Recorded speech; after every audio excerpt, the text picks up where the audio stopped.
turbo engine running. Absolute genius. Get this.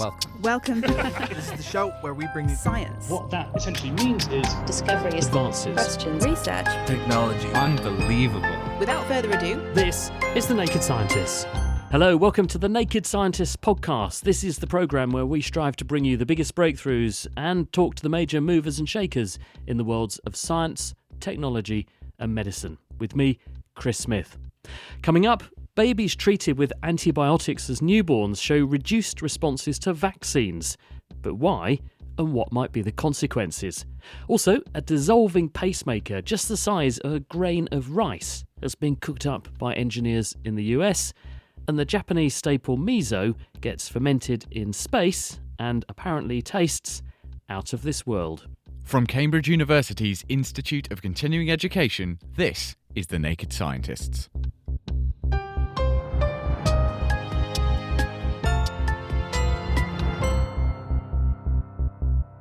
First this week, a new study from Australia has found that babies treated with antibiotics as newborns have reduced immune responses to vaccines that are given later in infancy.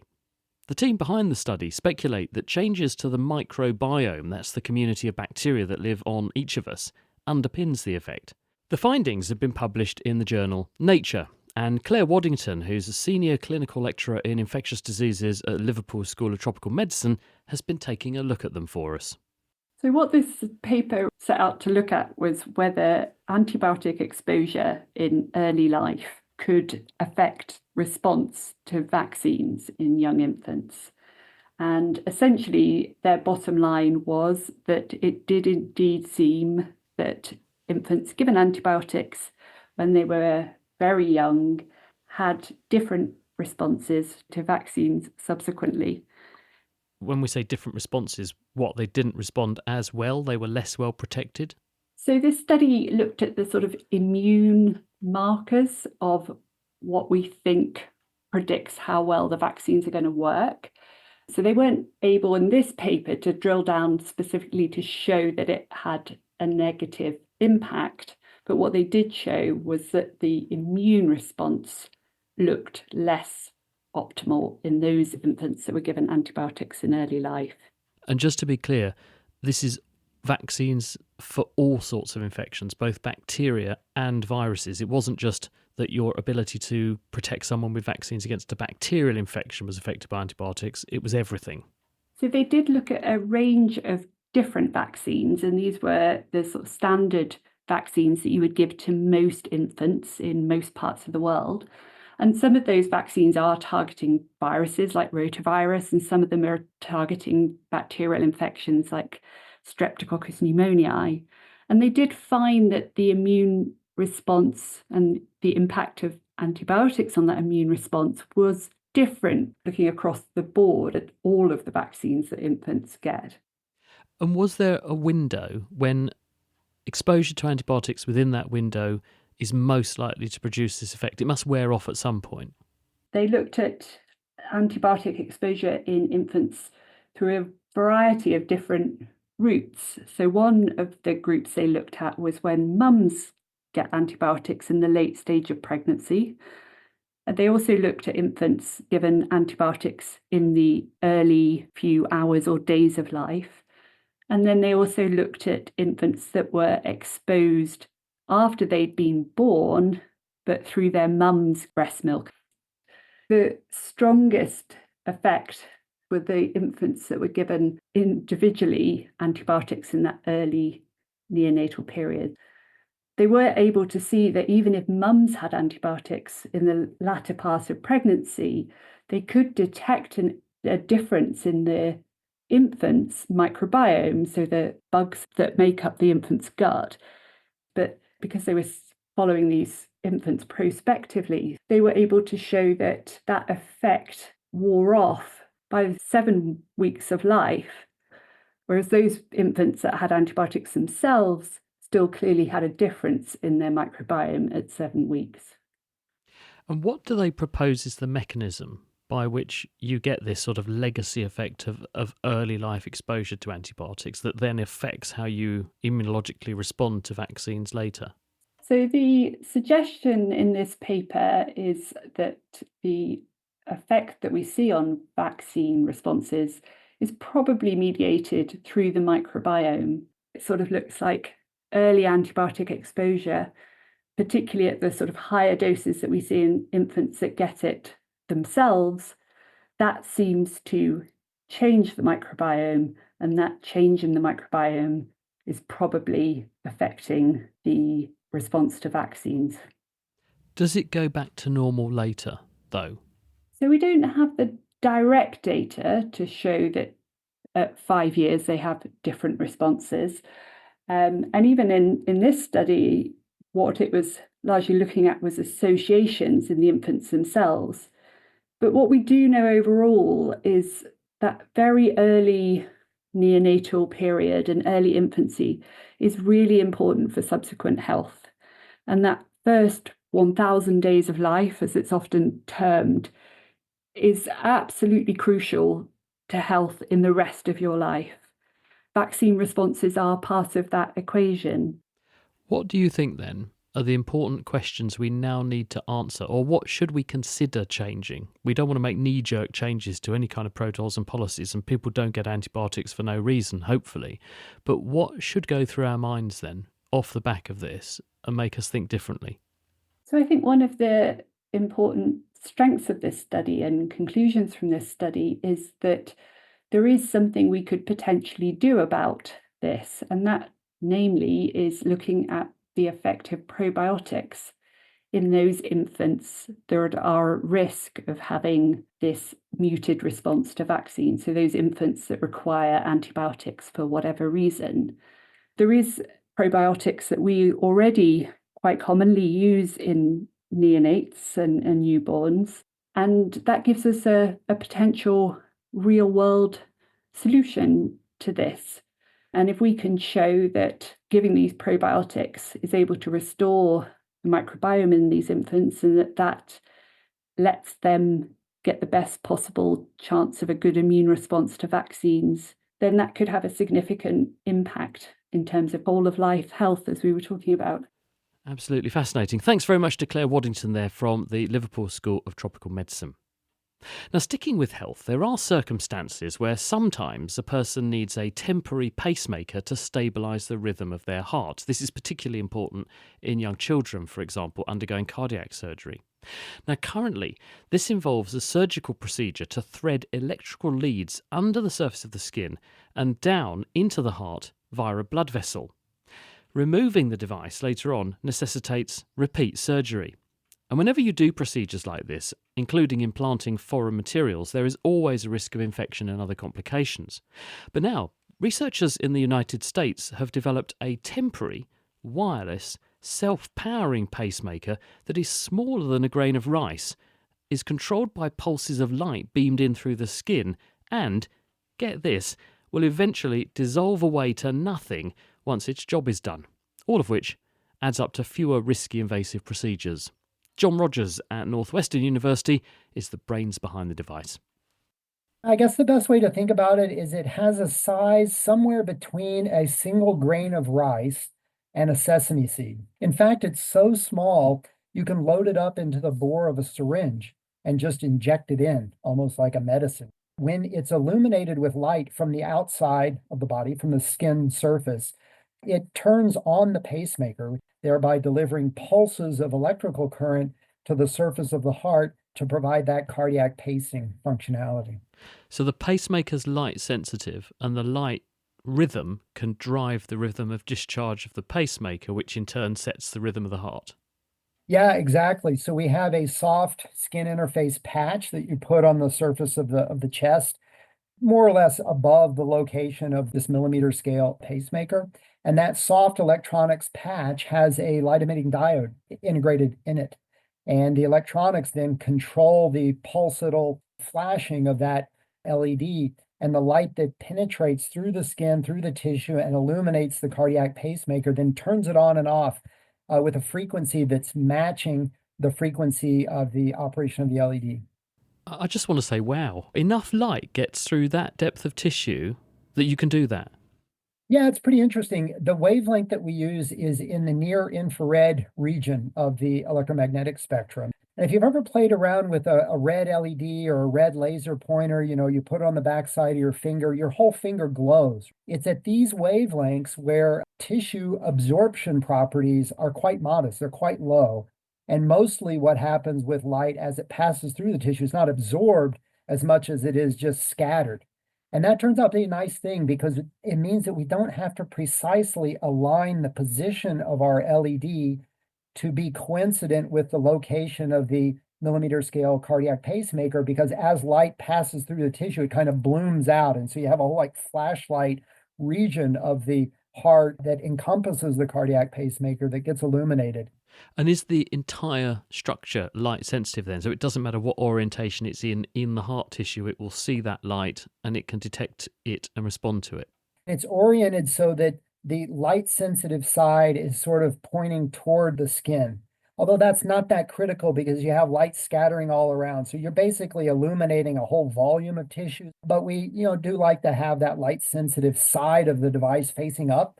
And then the other side of the device is providing the electrical contacts that are needed to inject current into the cardiac muscle to initiate a cardiac cycle.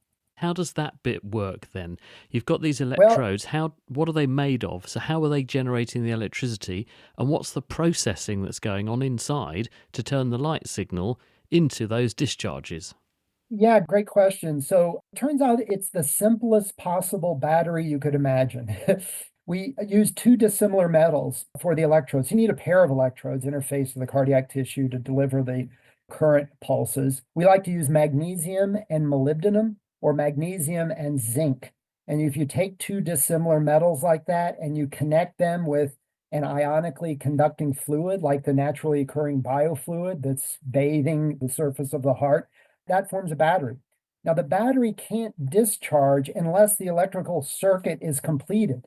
So you need the backside to be electrically connected as well so that current can flow to balance the chemistry that's going on between those two metal pads. And that circuit is only completed when that photoactivated switch is closed. So if the device is not illuminated with light, that switch is open. And it works really well for this application because it is simple. And so we can size reduce the entire system and still maintain enough current to stimulate the heart. And is there enough current to stimulate a human heart? Because capturing a little tiny mouse heart, that's going to be a lot easier than something much bigger and bulkier. Yeah, that's right. So when we engage in a project like this, animal model trials are kind of an essential aspect. But we progressed with human hearts, not in live human patients, but recently deceased individuals. We were able to demonstrate the ability to capture the cardiac rhythm at a human scale by using those donated hearts from organ donors. And the thing completely dissolves away harmlessly.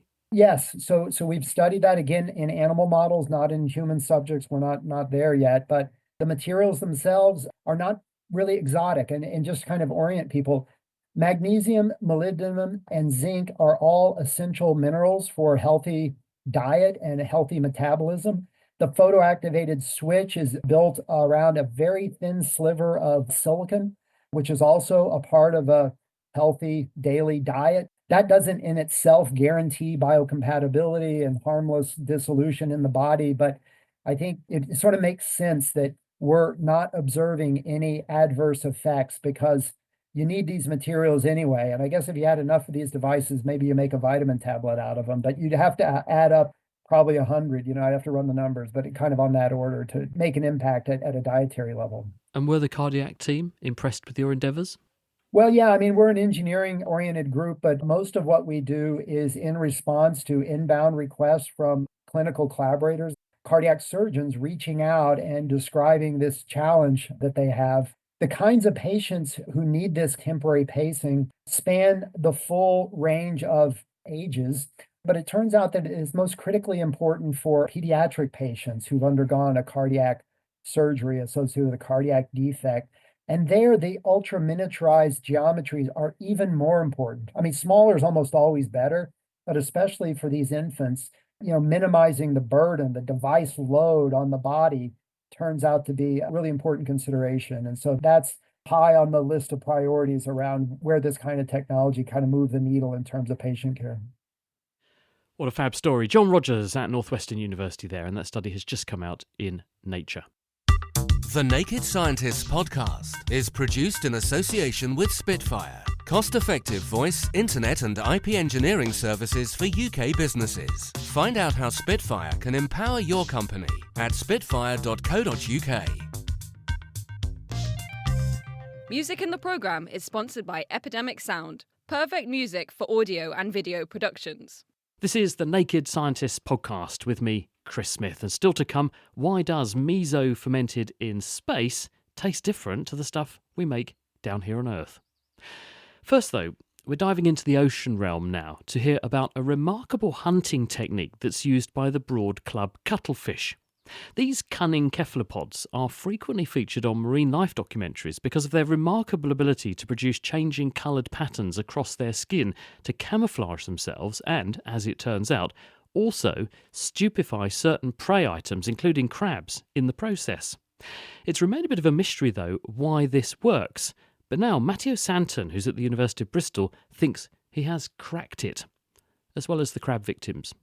What is unique about this species is that it uses a very special hunting technique. When it's approaching prey, for example crabs, what this cuttlefish does is that it changes the appearance of its head to a homogeneous white color. Then it's stretching 6 of its 8 arms forward into a tight cone, stretching laterally the remaining 2 arms with their flat surface pointing towards prey. And at that point, the cuttlefish starts passing highly contrasting dark stripe in a downward direction across the head and the arms, and it's approaching prey until the strike. And we were particularly interested in trying to understand why this species is doing this. And there have been a few theories that were put up by natural history documentary filming, and that were mostly saying that this was some sort of mesmerizing or hypnotizing display that was somehow thought to help the cuttlefish catch prey. And we were, in particular, as visual ecologists, interested in trying to understand how this actually worked. Does it reserve this particular technique specifically for certain types of prey, or is this its modus operandi regardless of what it's hunting? So the cuttlefish is actually quite peculiar because it can use this one hunting display that we call the passing stripe display, but it can also use up to 3 other types. We are still trying to understand whether there's actually a way the cuttlefish chooses between this display. But what I can tell until now is that it's just using them interchangeably. And what effect does that seem to have on the prey when they experience this? Obviously it works because the animals use it, and if it didn't work, they'd go hungry, wouldn't they? So what effect does it have on the prey? Or what effect does it appear to have on the prey items? It's interesting because prey items like crabs, they're very sensitive to approaching cues, to sort of looming objects that come towards them. And they would respond normally by running away, by escaping. Whereas what we can observe when the cuttlefish is hunting with this display is that crabs don't seem to do anything. They just wait until the cuttlefish goes and grabs them. And that's something quite interesting because to us, this hunting display appears very conspicuous. And that's one of the reasons why I thought there may be something more going on here. So what do you think is going on, and how did you try and test it? We've been using 3 different approaches to try to understand this question. And the first one was working with crabs in the lab. And what we've been doing is that we've been tethering crabs on a sort of treadmill, like the ones that humans use, or very similar, made of styrofoam. And the crabs were able to walk on a styrofoam ball while tethered in front of a LCD monitor. And what we then did is that we started to display to crabs expanding predator stimuli, which could have either moving stripes passing on them, very similar, trying to represent what the cuttlefish is doing, or stimuli without moving stripes, such as static stripes, or stimuli without any stripes at all. And then we had a second approach, which was based on actually going to the field, using scuba diving as a method, and try to really film this type of hunting displays in the wild and try to describe them in detail and try to understand whether there was something in the way that this cuttlefish was doing the display that could tell us something that was particularly relevant on the function of the display. And what do you think it is? How do you think it's working? What we found out is that crops seems to be less sensitive to respond to expanding stimuli when they feature moving stripes, which is sort of hinting us that cuttlefish may be using this just to prevent the crop see the approaching cuttlefish.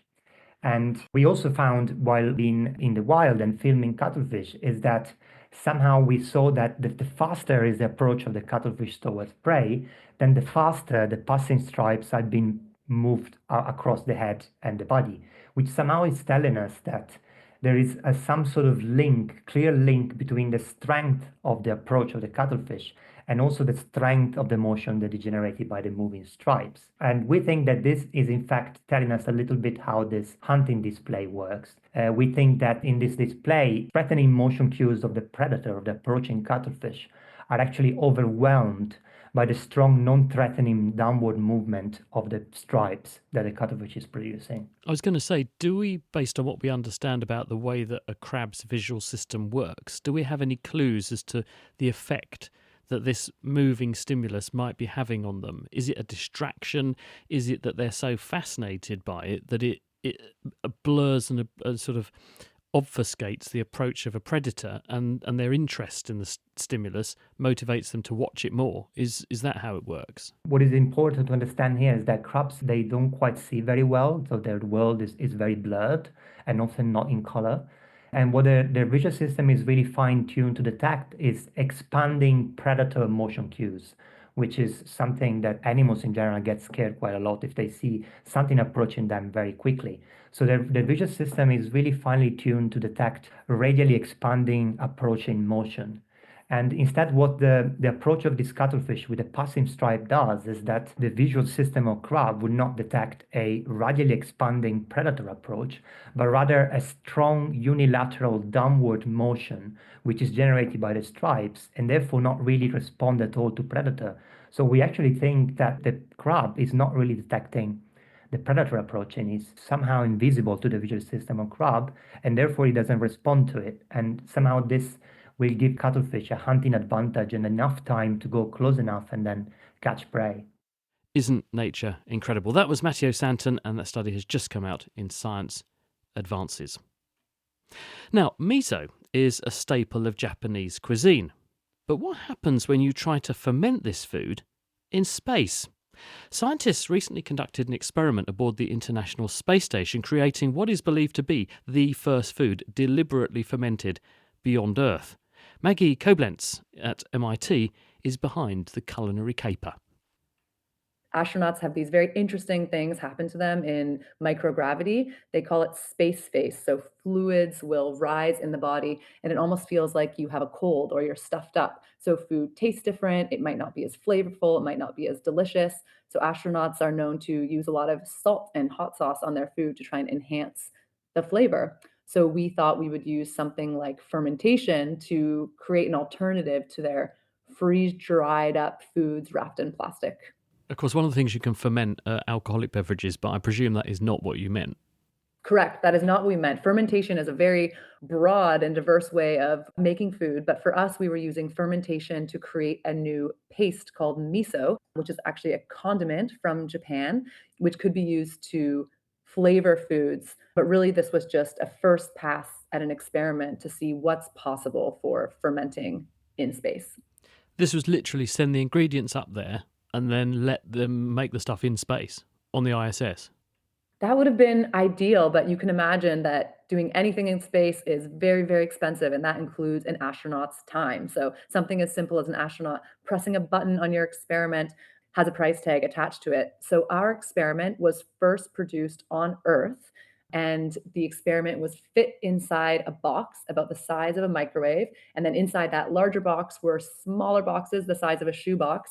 And we had our miso fermentation experiment inside one of those boxes that got loaded into a SpaceX rocket and then launched up to the International Space Station. And then the fermentation was able to continue doing its thing as it would here on Earth, but in the space environment. And then that experiment, after 30 days, got sent back down to Earth. And then we analyzed the food product to see how it changed. So what's actually being fermented and by what to make this? Miso is a fermented umami-rich paste, and it's usually made from cooked soybeans and koji. And koji is a rice or barley fermented with I'm going to say something crazy here, the filamentous fungus Aspergillus oryzae and salt. So all of these ingredients are mixed together and then they begin their fermentation process. And so fermentation is what we call a metabolic process where these microorganisms convert sugars into either alcohol, gases, or acids. And so they're really producing energy for themselves in the absence of oxygen. And so this process is something that can naturally occur, and it can be also controlled by different environmental factors like temperature. But in this case, we wanted to see what would happen naturally in the space environment. Did you have a sort of parallel experiment where you had an identical rig that stayed on Earth and one that went up to the ISS, and so you knew you were comparing like with like, and you could see if there was any difference? Correct. We had two ground controls. And so when the space miso came back down to Earth, we could actually compare the space miso to these two ground control samples to see how they differed. Did the fungi mutate? Did any new acids grow or mutate in space compared to the Earth controls? And did they? They did. And what was really exciting about this project for us from a food perspective is in addition to looking at how the microorganisms evolved in the space environment, we also did a full flavor chemistry analysis. And so we could actually test what volatile chemicals existed. And in addition to the scientific analysis, we had to use people because food is something that you actually eat and you smell and you taste. So we had a sensory panel of people who knew what miso was. So they had an understanding similar to how you might learn notes in music. These people understand and can detect different flavors in foods. And so what came out was that people felt that on average that the miso from space tasted more nutty and had a roastier flavor chemistry. And this can actually be correlated to the microorganisms and the flavor chemistry from a scientific perspective. Why do you think it is different? What has changed about its experience up there that means you get that result?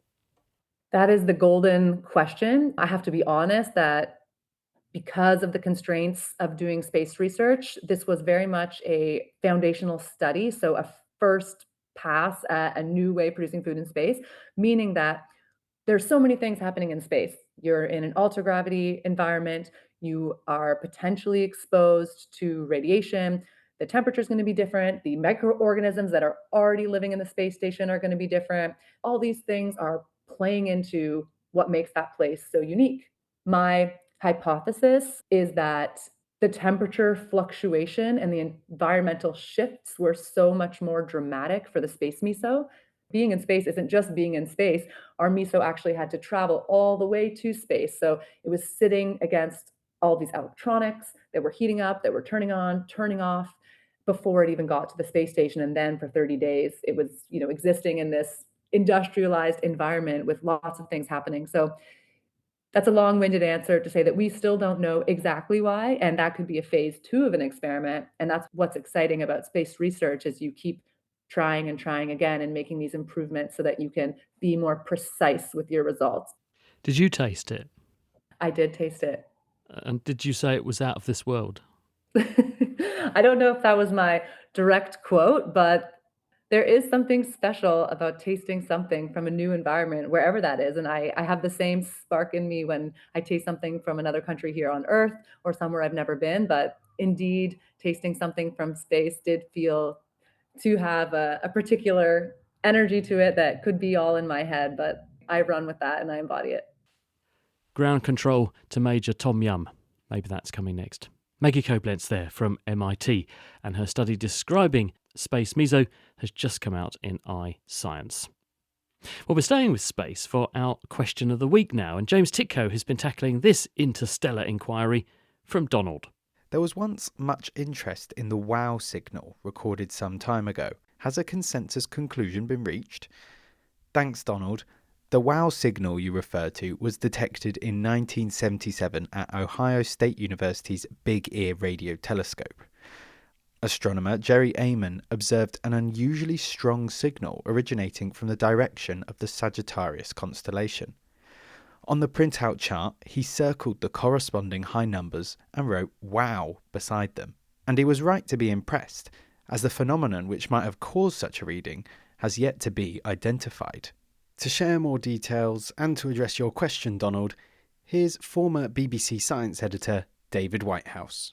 Well, this wasn't a search for extraterrestrial signals or beacons, although that had been done many times before. This was an all-sky search, looking at the radio sky at the frequency of hydrogen. Hydrogen is the most common element in the universe, and it gives off characteristic radiation at 1420 megahertz, the H line. It had been suggested earlier on, 10, 20 years earlier, that because this H line was so common and well known to all astronomers, wherever they were, it might be a good place to put a signal that people would pick up. When this very strange signal turned up, and it was very strange, some people have suggested that perhaps this was a beacon, but they couldn't identify any particular object within the reception area. And that's applied ever since. We've looked at it with very deep telescopes, very precise observations, and we found nothing there. So, to Donald's question, if it isn't a signal from aliens, are there any theories as to what natural phenomena might have been behind the signal? There was a couple of years ago a survey done with different telescopes of dwarf stars, red dwarf stars, which occasionally give off explosions of radiation. And this was done with the Arecibo radio telescope, which is now collapsed. And they found similar type of signals, but much weaker. They thought perhaps from excited clouds of hydrogen. Something excited the hydrogen, caused it to what we call super radiate, almost like a laser, a microwave laser, and give a blast of very intense short radiation. But the trouble with that is that every example of that was 100 times fainter than this particular wow signal. So whether or not what we saw with the wow signal was that same type of event, but due to circumstances much, much stronger, we don't know. What can you say other than wow? If it were a signal from aliens, you might have thought they'd try to remove some of the ambiguity. But until we can say for sure what Jerry Amon detected on that day in 1977, I suppose we can't rule it out. Thanks to David Whitehouse, and if you want to learn more about the search for ET, you can read his book, which I can thoroughly recommend, The Alien Perspective. That's all for this week. Join us next time when we'll be answering this question from another of our listeners. Hi, this is Alan from Ottawa, Canada. We know that many animals use the magnetic fields of the planet for navigation, some for short distances and some for long migratory flights. We also know that the magnetic poles are constantly moving. My question is this: how does the movement of the magnetic poles affect the navigation for these animals? Thank you very much. Now, if you think you know the answer, remember you can have your say on this and all of our other questions on our forum. That's at nakedscientist.com/forum. You just have to register, very easy, and then you can post with abandon. Do be sure to drop us a line as well, of course, if you have any questions of your own you'd like us to put under the microscope, or you'd like to send in a response to one of the questions. It's chris@thenakedscientist.com. Before I leave you, big thanks again to those of you who are dropping us donations. We really, really appreciate this. Where possible, I do write back to you and I express our gratitude. And I also notice that many of you do support us on a monthly basis. That is definitely very much noticed and very much appreciated. Thank you. If you do appreciate these programs and you'd like to show that appreciation, you can do that by going to nakedscientist.com/donate. That's nakedscientist.com/donate. Again, very, very easy to help us both on a one-off basis, but also more regularly if you can. And we really, really are grateful. That's it for this episode, but do join us on Tuesday when we're going to be looking at the subject of measles. Big uptick around the world. But what is this virus? Where did it come from in the first place, and why is it on the rise again? Find out next week. The Naked Scientist comes to you from the University of Cambridge's Institute of Continuing Education. It is supported by Rolls-Royce, I'm Chris Smith. Thank you for listening. And until next time, goodbye.